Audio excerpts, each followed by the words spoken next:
Hi guys, so welcome back again sa ating video ngayon is pag-usapan natin kung paano natin makikita yung save items and collections sa ating Facebook account. So yan, punta kayo sa inyong profile, sa inyong timeline, then click nyo yung 3 dots.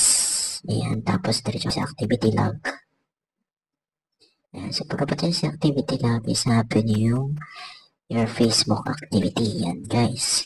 So pag nakita nyo yan, scroll down niya sa baba, makita nyo save items and collections.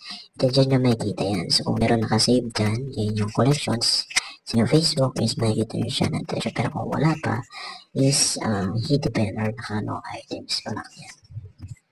Then pwede din ipiliin yung categories nyo. Hindi makikita nyo dyan kung save items or collections.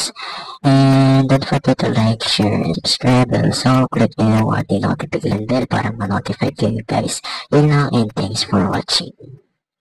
Bye-bye.